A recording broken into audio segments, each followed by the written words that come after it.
Good morning students. जैसा कि हमने पिछले लेक्चर में किया, होब्स का सामाजिक समझौता सिद्धांत। होब्स जो कि पाश्चात्य राजनीतिक विचारक है और समझौता सिद्धांत के प्रमुख प्रतिपादकों में से एक है। तो हमने होब्स के समझौता सिद्धांत का संपर्कता सिद्धांत किया। हम कर रहे थे थॉमस होब्स में हमने क्या किया, होब्स का संपर्कता का सिद्धांत। होब्स हमारा क्वेश्चन था, होब्स का संपर्कता सिद्धांत का आलोचनात्मक विवेचन कीजिए। अब हम नेक्स्ट करेंगे थॉमस होब्स के अनुसार, यानी मानव स्वभाव कैसा था, प्राकृतिक अवस्था कैसी थी, किन परिस्थितियों से तंग आकर मनुष्य ने समझौता किया और समझौते के पश्चात कैसे राजा की उत्पत्ति हुई, और क्या है होब्स के विचार इस तरह कैसे हुए मानव स्वभाव के बारे में। यानी इन सभी बातों का हम अध्ययन करेंगे और लास्ट में सार रूप में एक डायग्राम बना के यानी पूर्ण रूप से इसको समझ लेंगे। अब हम थोड़ा सा जीवन परिचय करते हैं। थॉमस होब्स किन विचारों से प्रभावित होकर उन्होंने मानव स्वभाव के बारे में ऐसा वर्णन किया। यानी थॉमस होब्स का जन्म ब्रिटेन के मेलसमबरी, क्या है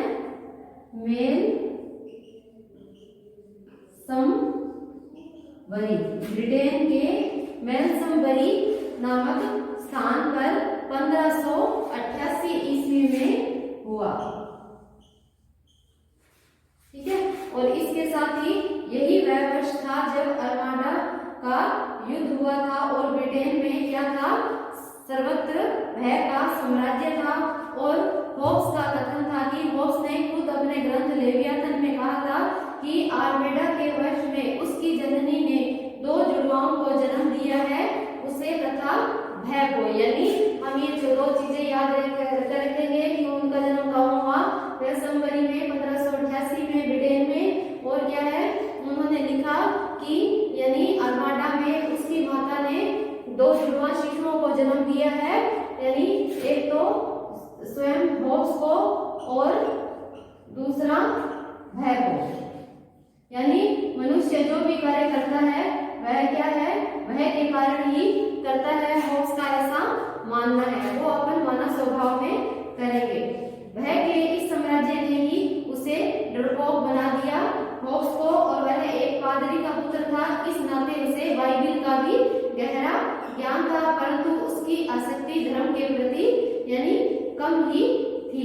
इसके पश्चात यानी ये स्टार्टिंग हमने पढ़ी होब्स के मानव स्वभाव संबंधी विचार ऐसे क्यों हुए, यानी भय पर आधारित क्यों हुए, क्योंकि उसने खुद अपने ग्रंथ लेवियाथन, कहीं लेवियाथन लिखा है कहीं लेवियाथन, ठीक है, एक ही बात है। तो क्या है, होब्स और भय 2 जुड़वा शिशुओं को जन्म दिया। यानी होब्स के समय वहां क्या था, यानी राजतंत्र था। यानी हम करेंगे कि 1682 में उसका ग्रंथ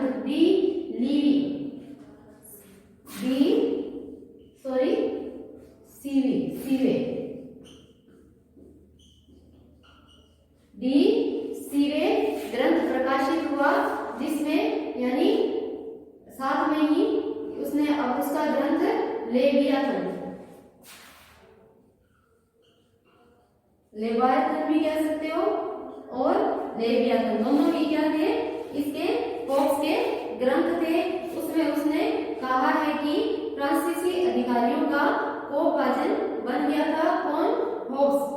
इसके साथ ही वह फ्रांस से भागकर इंग्लैंड जा पहुंचा इन दौरान, और होब्स इस समय इंग्लैंड के इतिहास में एक आवेशपूर्ण घटनाक्रम का काल था। यानी राजतंत्र, गणतंत्र और फिर राजतंत्र, इस तरह का दौर चला। यानी गृह युद्ध के काल में 1686 में चार्ल्स प्रथम का सिर काटकर राजतंत्र को विनष्ट करने व राजतंत्र के स्थान पर गणतंत्र की स्थापना की गई। और उसके पश्चात 11 वर्ष के पश्चात चार्ल्स द्वितीय की अधीनता में राजतंत्र की पुनः स्थापना की। यानी राजतंत्र, फिर गणतंत्र और फिर राजतंत्र, इस तरह घटनाक्रम चलता गया। और उसने यानी ये समस्त घटनाएं अपनी आंखों से देखी।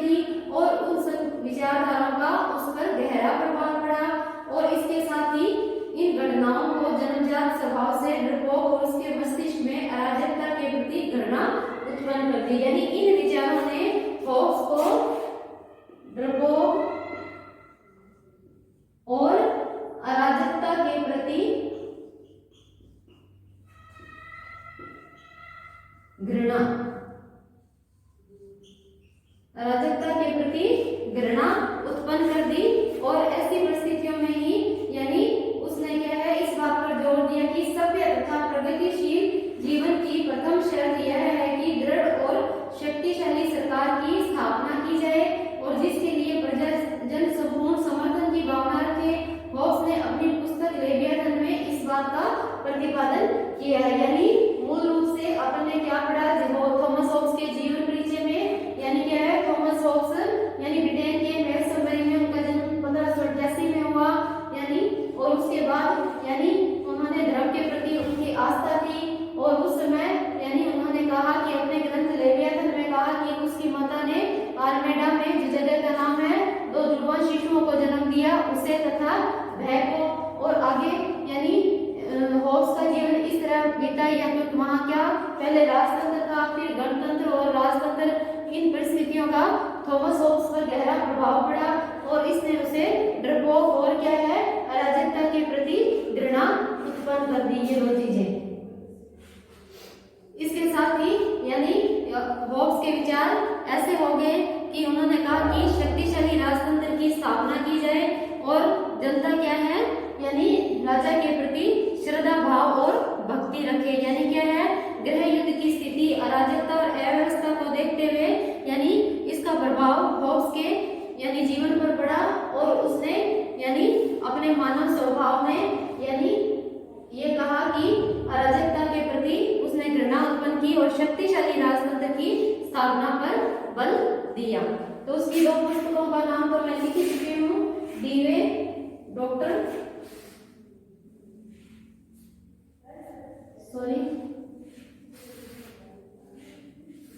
यानी पहली बुक उसकी थी डी सीवे, दूसरा लेवियाथन, कानून के तत्व और गृह युद्ध पर वार्ता। डी सीवे, लेवियाथन या लेवायतन, ठीक है, गृह युद्ध पर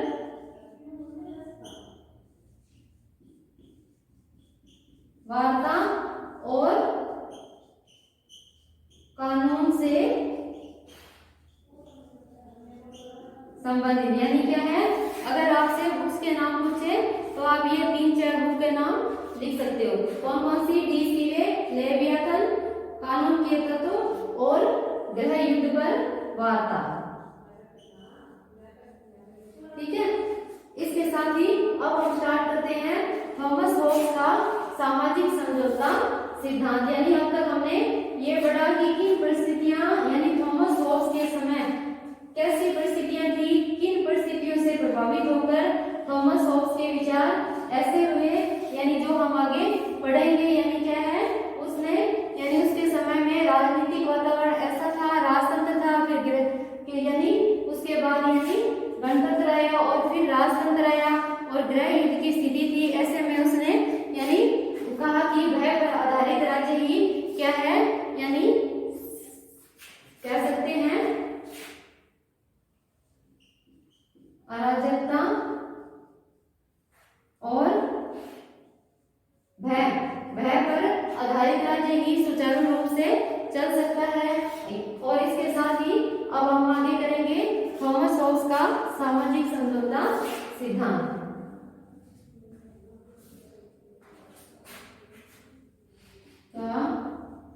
सामाजिक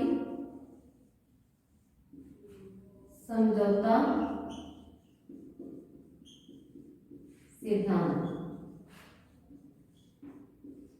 बुक्स कौन कौन सी थी ये मैं लिखती हूँ। डी सीवे, कानून के तत्व, तीसरा लेवायतन, चौथा गृह युद्ध पर वार्ता। ठीक है, इनमें के विचारों का वर्णन है, जिसमें से लेवियाथन होब्स का महत्वपूर्ण ग्रंथ है। इसमें सामाजिक समझौता सिद्धांत में हम पहला पढ़ेंगे मानव स्वभाव। यानी थॉमस होब्स की जीवनी पढ़ने के बाद हम अंदाजा लगा सकते हैं कि होब्स के मानव स्वभाव इस तरह क्यों हुआ। यानी उसने कहा कि मानव स्वभाव क्या है, स्वार्थी है, झगड़ालू है, निरंतर लड़ता झगड़ता रहता है। क्या है, स्वार्थी है, झगड़ालू है, निरंतर लड़ता झगड़ता रहता है।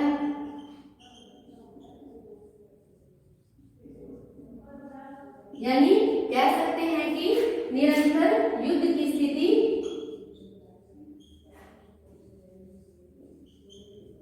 स्थिति बनी रहती है।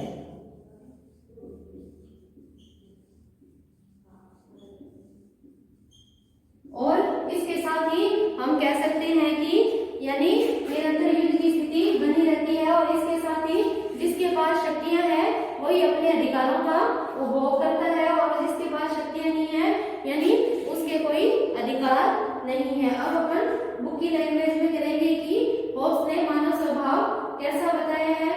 यानी होब्स ने कहा है कि होब्स का मूल मंत्र स्वयं को पढ़ो, और वह इस बात पर बल देता था कि राजनीतिक समाज का प्रत्येक अध्ययन मानव स्वभाव के चिंतन से प्रारंभ होना चाहिए। यानी क्या है, सबसे पहले हम कोई भी राजनीतिक अध्ययन करें तो उसमें सबसे पहले क्या है, मानव स्वभाव का अध्ययन करें। ऐसा होब्स का मानना था। किसका अध्ययन करें, यानी राजनीतिक चिंतन शुरू करने से पहले हम मानव स्वभाव का अध्ययन करें। उसके बाद उसके लेवियाथन जो ग्रंथ था, प्रथम भाग के अंतिम 4 अध्यायों में प्रारंभ में होब्स ने मानव स्वभाव का चित्रण किया है। यानी लेवियाथन उसका जो ग्रंथ है उसके अंतिम 4 अध्यायों में उसका मानव स्वभाव संबंधी चित्रण देखने को मिलता है।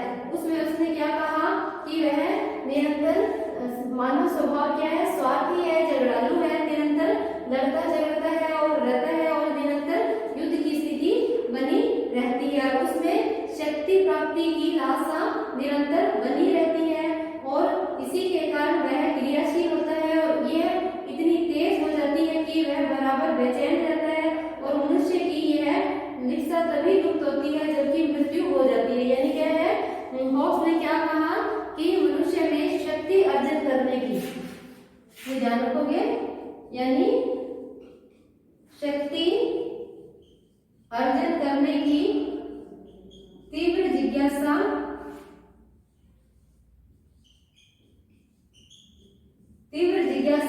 होती है। इसके कारण ही वह क्रियाशील रहता है, और यह क्रियाशीलता उसकी मृत्यु के उपरांत ही खत्म होती है। ये तो हो गया हमारा थॉमस होब्स के अनुसार मानव स्वभाव कैसा था। और दूसरा पॉइंट हमारा आएगा, यानी प्राकृतिक अवस्था उस समय कैसी थी। 3 नंबर हमारा आएगा प्राकृतिक अवस्था। यानी इसमें हम करेंगे कि प्राकृतिक अवस्था को हम राज्य से, यानी राज्य की उत्पत्ति से पूर्व की अवस्था भी कह सकते हैं। ब्रैकेट में आप लिखोगे राज्य की उत्पत्ति से पूर्व की अवस्था। यानी लास्ट में जो हम डायग्राम बनाएंगे उसमें यही आएगा, ये लिखेंगे राज्य की उत्पत्ति से पूर्व की अवस्था, यानी प्राकृतिक अवस्था कैसी थी, और इस अवस्था से तक आकर मनुष्य ने समझौता किया, और समझौते से राज्य की उत्पत्ति हुई, और राज्य से कैसे शासक की या कैसे राजा की स्थापना हुई। इसके आगे हम करेंगे कि मानवीय स्वभाव का चित्रण करने के बाद वह यह बताता है कि ऐसे प्रकृति वाले मनुष्यों की प्राकृतिक अवस्था की क्या दशा होगी। होब्स के संबंध में वह आगे बढ़ा, और उसने प्राकृतिक अवस्था वैसी है जिसमें यानी स्वार्थी और समान शक्तियों वाले मनुष्यों को की नियंत्रण सत्ता के अभाव में हो सकती है। यानी क्या है, उसने क्या कहा कि एक नियंत्रित सत्ता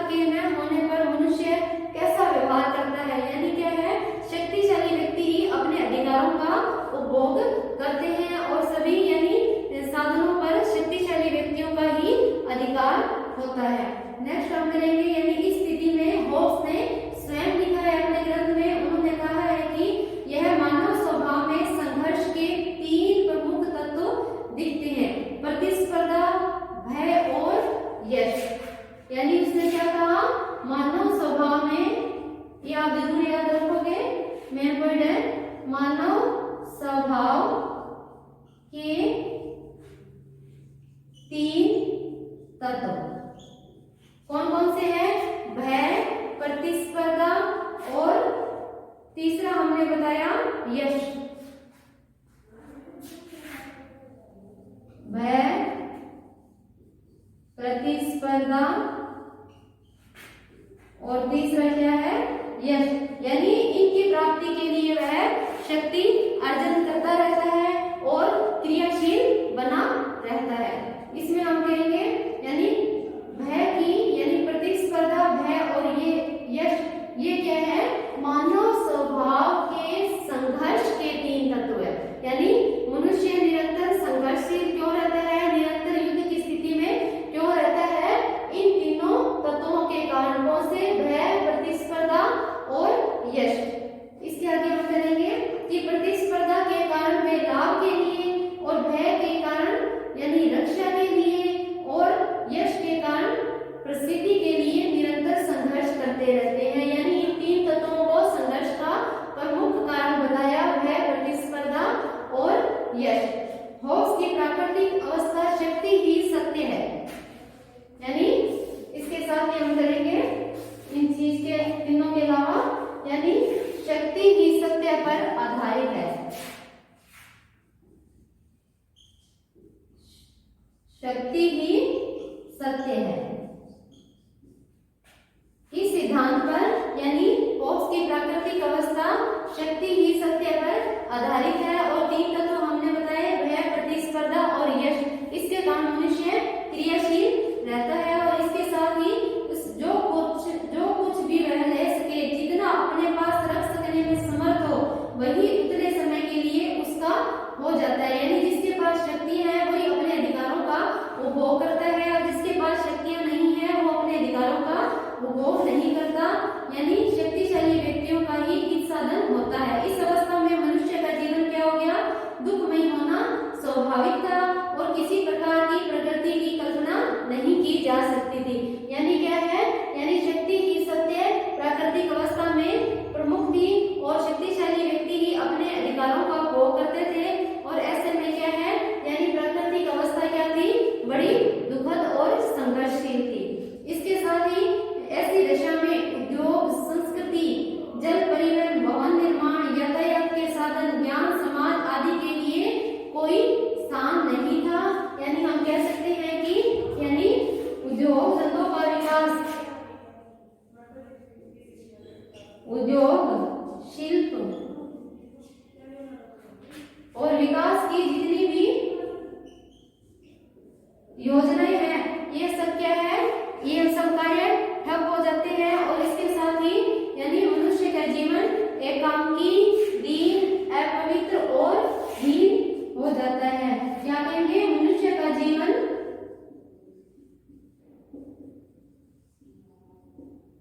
एकांकी, दीन, अपवित्र हो जाता है। यानी क्या है? निरंतर भय तथा दुखी अवस्था में वो प्राकृतिक अवस्था में रहता है। होप्स प्राकृतिक अवस्था में अपनी इस कल्पना को ऐतिहासिक प्रमाण के आधार पर सिद्ध नहीं करता, वरन वह कहता है कि अंतरराष्ट्रीय जगत का उदाहरण देते हुए होप्स कहता है कि सभी राज्यों पर कोई उच्च सत्ता का यानी नियंत्रण न होने के कारण प्राकृतिक अवस्था में रहते हैं और युद्ध होता रहता है। यानी होप्स ने यानी अपने जीवन काल में भी ये देखा कि क्या है? एक शक्तिशाली सत्ता के अभाव में गृह युद्ध की स्थिति थी और दूसरा क्या है? यानी एक शक्तिशाली, उसने अंतरराष्ट्रीय दूसरे देशों से भी यही सीखा कि एक शक्तिशाली सत्ता के अभाव में क्या है? मनुष्य का जीवन कष्टमय हो जाता है और शांति और व्यवस्था नहीं बनी रह सकती। इसके साथ ही आगे उसने अगला पॉइंट पढ़ेंगे, प्राकृतिक अधिकार और प्राकृतिक कानून।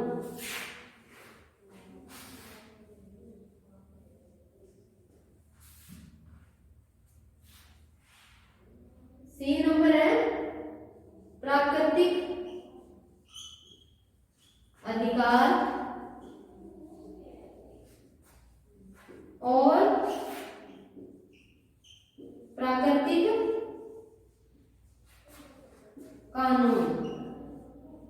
यानी सामाजिक व्यवस्था को बनाए रखने के लिए और इस अंधकार में जीवन को दूर करने के लिए यानी हॉब्स ने कुछ प्राकृतिक अधिकार और कानूनों की उल्लेख किया है। तो इस प्रकार है हॉब्स के अनुसार प्राकृतिक अधिकार और अंतर है। मनुष्य के अनुसार प्राकृतिक अधिकार का अर्थ है जो मनुष्य को आत्मरक्षा के हेतु आवश्यक समस्त कार्यों को करने की स्वतंत्रता है। यानी प्राकृतिक अधिकार में हम क्या कहेंगे कि मनुष्य को जीवन जीने के लिए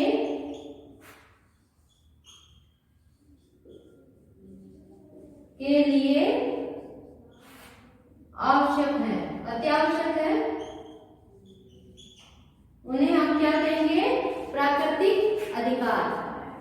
जो उसके सबसे प्रबल इच्छा प्राण रक्षा के लिए घातक हो, प्राकृतिक अधिकार से स्वतंत्रता का आभास होता है और प्राकृतिक कानून से दायित्व का यानी कानून से यानी हम अपने दायित्वों का निर्वाह कैसे करें, दूसरों को भी अपने अधिकारों का भोग करने यानी के लिए उसको स्वतंत्र रखे, उस पर किसी प्रकार का दबाव ना हो। मनुष्य ने प्राकृतिक अधिकार को निरंतर संघर्ष की स्थिति को जन्म देते हैं। यानी हॉब्स ने क्या कहा, मनुष्य का जो प्राकृतिक अधिकार है वो निरंतर उसे संघर्षशील बना देता है, क्योंकि मनुष्य एक जिज्ञासु प्राणी है और उसमें क्या है शक्ति अर्जन करने की यानी लालसा होती है, जो कि उसकी मृत्यु के उपरांत ही खत्म होती है। इसके साथ ही आचरण करके एक व्यक्ति सुगमतापूर्ण अपने जीवन की रक्षा कर सकता है। यानी क्या है बुद्धि द्वारा कानून के जो नियम है उनके द्वारा वो क्या है एक सही ढंग से यानी अपनी वास्तविक प्रवृत्ति को छोड़कर कानून के अनुसार उसका पालन कर सकता है। इसके आधार पर ही हम आगे कहेंगे यानी प्राकृतिक अवस्था से तंग आकर क्या है मनुष्य ने समझौता किया और समझौते के पश्चात यानी क्या हुआ यानी प्रत्येक व्यक्ति ने दूसरे व्यक्ति से समझौता किया और समझौते के पश्चात क्या हुआ एक निरंकुश संप्रभु की स्थापना हुई। यानी हम कह सकते हैं कि यानी प्राकृतिक अवस्था और अधिकारों के आधार पर क्या है निरंकुश संप्रभु की स्थापना, ऐसा क्या है हॉब्स का मानना था। यानी संप्रभु का स्वरूप कैसा होगा हॉब्स के अनुसार, हॉब्स ने यानी सर्वप्रथम यह निष्कर्ष निकाला कि हॉब्स राज्य को अपरिसीमित संप्रभुता प्रदान कर देता है। यानी क्या है हॉब्स अपने राजा को यानी ऐसी संप्रभुता प्रदान कर देता है, निरंकुश संप्रभुता या असीमित संप्रभुता प्रदान कर देता है। यानी असीमित संप्रभुता प्रदान करने का कारण एक तो उसके समय में उसने अपने जीवन काल में निरंतर संघर्ष को देखा, गृह युद्ध की स्थिति को देखा, भय की स्थिति को देखा और निरंतर मनुष्य शक्ति प्राप्ति की अर्जन के लिए निरंतर प्रयासरत रहते थे। इनको देखा, इनको देखते हुए ही उसने यह निष्कर्ष निकाला कि राज्य को यानी अपरिमित संप्रभुता प्रदान कर दी जानी चाहिए। क्या है कि राज्य को शक्तिशाली बना देना चाहिए ताकि वह जनता उसके अनुरूप कार्य कर सके। उसके अनुसार सभी व्यक्तियों के लिए परिस्थितियों में राज्य के आदेशों का पालन यानी कोई भी परिस्थिति हो सभी परिस्थितियों में उसके अनुसार इसके अनुसार हॉब्स के अनुसार राज्य की आज्ञाओं और कानूनों का पालन करना अनिवार्य है। संप्रभु शासन की शक्ति असीम है। यानी हॉब्स का जो संप्रभु है जो राजा है उसकी शक्तियां असीम है। हमने सबसे पहले हॉब्स के संप्रभुता सिद्धांत की आलोचनात्मक विवेचना कीजिए, ये क्वेश्चन किया। यानी इसमें हमें स्पष्ट हो गया कि संप्रभु क्या होता है और उसकी क्या क्या विशेषताएं होती है। यानी क्या है उसने राजा को सारी शक्तियां प्रदान कर दी, वह किसी भी लौकिक और उत्तरदायित्व से बाध्य नहीं है, यानी उस पर कोई प्रतिबंध नहीं है। और इसके साथ ही संविधान, प्राकृतिक विधि या ईश्वरीय इच्छा का भी उस पर कोई प्रतिबंध नहीं है। ये हमने यानी क्या प्राकृतिक, ईश्वरीय इच्छा और अन्य किसी व्यक्ति का हॉब्स के संप्रभु पर यानी संप्रभु को आप राजा कह के भी समझ सकते हो, यानी हॉब्स के संप्रभु पर कोई नियंत्रण नहीं है। ये हम संप्रभुता सिद्धांत में इसका अध्ययन कर चुके हैं, आप वो सेम इसमें लिख सकते हो। इसके साथ ही यानी उन्होंने कहा कि संप्रभु स्वयं अपने विवेक से ही पथ प्रदर्शन करता है और किसी भी व्यक्ति को यह बताने का अधिकार नहीं होता कि उसे क्या करना चाहिए और क्या नहीं। यानी उसने थॉमस हॉब्स ने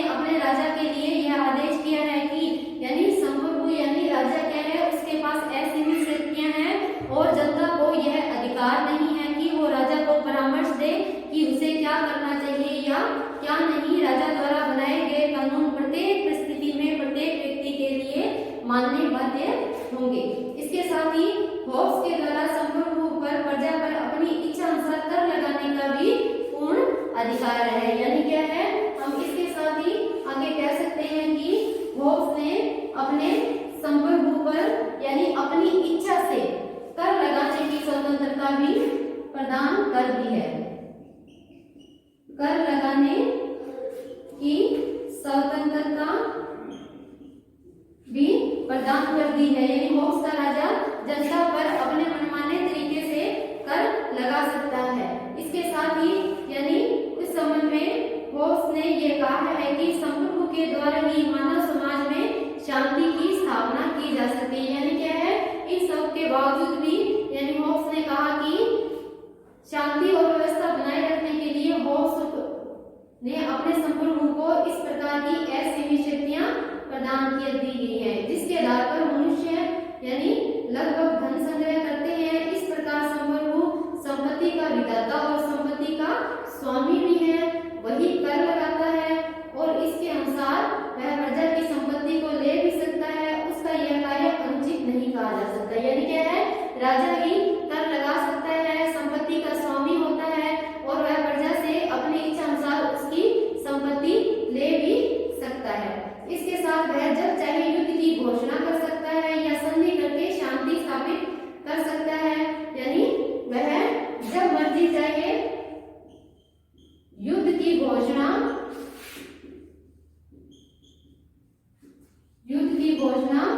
कर सकता है, शांति और संधि वार्ता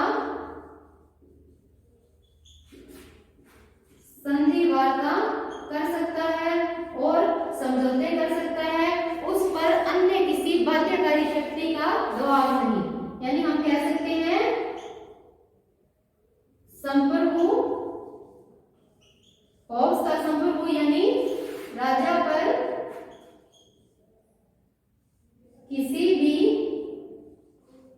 बाध्यकारी शक्ति का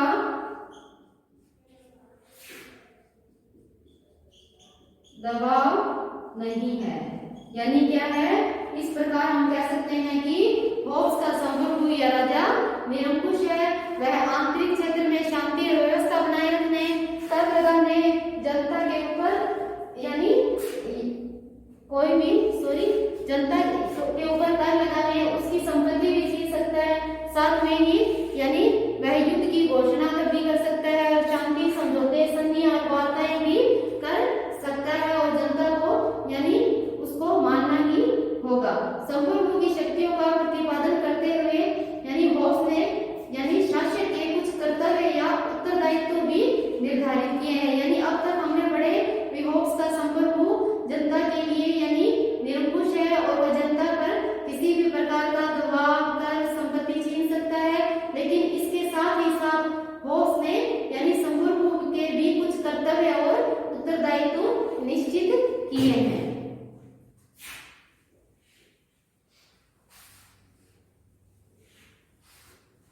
यानी इसके साथ ही हम दूसरा पक्ष पढ़ेंगे, होब्स के किसके संप्रभु के या राजा के कर्तव्य व उत्तरदायित्व भी निश्चित किए हैं, जिसके आधार पर यानी पहले प्राकृतिक अवस्था क्या थी, यानी अराजकता की स्थिति थी, भय का वातावरण था। इस स्थिति को दूर करने के लिए व्यक्तियों ने समझौता किया और समझौते से राजा की उत्पत्ति की। तो यानी इसके लिए फिर से क्रांति की संभावना ना हो, इसलिए उन्होंने यानी उसके राजा के भी यानी संप्रभु के भी कुछ कर्तव्य और उत्तरदायित्व निर्धारित किए। यानी वो क्या थे, उसका प्रमुख उसके अनुसार संप्रभु का कर्तव्य है बाहरी आक्रमण और आंतरिक शांति और व्यवस्था बनाए रखना। यानी क्या है, जो वर्तमान में लोक कल्याणकारी राज्य के कार्य हैं, यानी आंतरिक शांति और व्यवस्था बनाए रखना, अराजकता को रोकना और बाह्य आक्रमण से देश की रक्षा करना। यदि शासक प्रजा के प्रति इस कर्तव्य का पालन नहीं करता तो यानी क्या है, यदि राजा संप्रभु प्रजा की रक्षा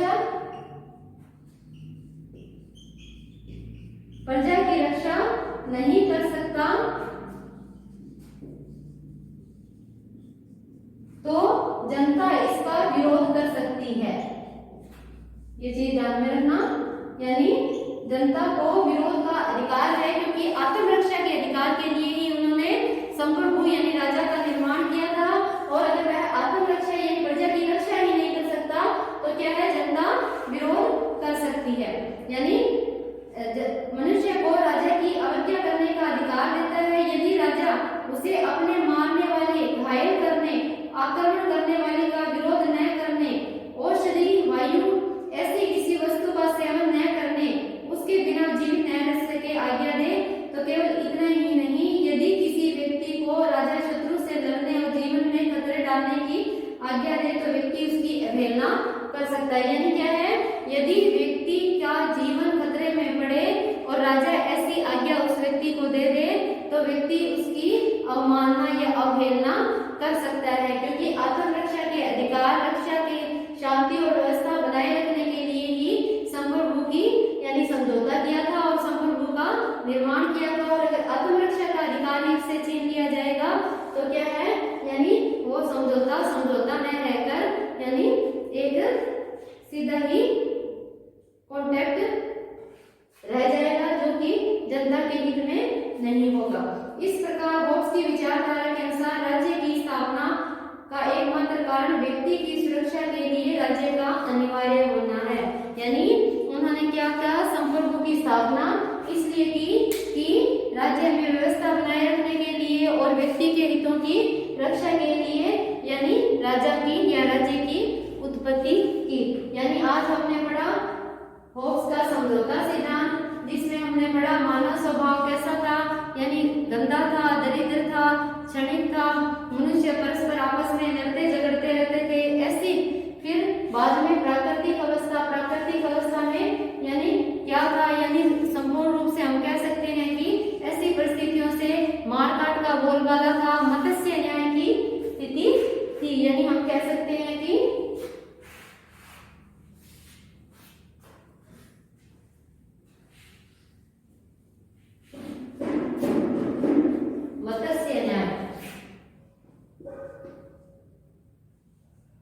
मत्स्य न्याय कई बार आ जाता है 2 नंबर का क्वेश्चन कि मत्स्य न्याय क्या है। यानी क्या है, जब राज्य में कोई व्यवस्था न हो, चारों ओर मारकाट का बोलबाला हो, कोई सामाजिक तथा राजनीतिक व्यवस्था ना हो, ऐसे में क्या है, प्रत्येक व्यक्ति दूसरे व्यक्ति पर अत्याचार करता हो। यानी क्या है, यानी शक्तिशाली व्यक्ति ही अपने अधिकारों का उपभोग करते हो, तो ऐसे में क्या है, यानी मारकाट के बोलबाले को हम क्या कहेंगे, यानी मत्स्य न्याय जैसी स्थिति थी। तो ऐसी परिस्थितियों से तंग आकर मनुष्य ने समझौता किया। समझौता क्या था, प्रत्येक व्यक्ति ने दूसरे व्यक्ति से किया। और होब्स ने समझौते के पश्चात निरंकुश राजा की कल्पना की और राजा को असीमित शक्तियां प्रदान कर दी। राजा को असीमित शक्तियां प्रदान करने का होब्स का क्या कारण था कि एक तो उसने यानी उसका जीवन काल ऐसा रहा कि हमने पढ़ा कि होब्स के जीवन परिचय में कि अल्मेडा में उसकी मां ने यानी 2 जुड़वा बच्चों को जन्म दिया, उसे तथा बहन को। यानी उस समय गृह युद्ध की स्थिति थी, अराजकता की स्थिति थी, कोई व्यवस्था नहीं थी, शक्तिशाली व्यक्ति ही अपने अधिकारों का उपभोग करते थे। ऐसी परिस्थितियों से तंग आकर यानी क्या है, लोगों ने राजा की उत्पत्ति की और क्या है, निरंकुश संप्रभु की यानी स्थापना की। फिर इसके पश्चात हमने पढ़ा कि संप्रभु होब्स का कैसा होगा, यानी वो क्या है, प्रत्येक व्यक्ति को यानी उससे कर लगा सकता है, उसकी संपत्ति छीन सकता है, वह संपत्ति का स्वामी भी हो सकता है। और इसके साथ यानी जनता को उसके विरुद्ध क्रांति करने का अधिकार नहीं होता। जनता को संप्रभु या राजा की समस्त आज्ञाओं का पालन करना ही पड़ता है। इसके विपरीत यानी होब्स ने संप्रभु को भी कुछ निर्देश दिए हैं, यानी संप्रभु के भी कुछ अधिकार और कर्तव्य या उत्तरदायित्व निर्धारित किए हैं, यानी ताकि व्यवस्था बनी रहे। उसने क्या कहा कि अगर संप्रभु आंतरिक शांति और व्यवस्था बनाए रखेगा और बाह्य आक्रमण से रक्षा करेगा और अंतर्राष्ट्रीय संधियां, समझौता, वार्ता यानी इस प्रकार करेगा कि राज्य में यानी व्यवस्था बनी रह सके। और क्या है, अगर राजा ऐसा आदेश दे, ऐसा कानून पारित करे जिससे व्यक्ति का जीवन सुरक्षित ना हो आत्मरक्षा के अधिकार के लिए व्यक्ति राजा का विरोध कर सकता है। इसके आधार पर उसने राजा पर कुछ प्रतिबंध भी लगाए कि आत्मरक्षा के अधिकार के लिए और अराजकता की स्थिति को दूर करने के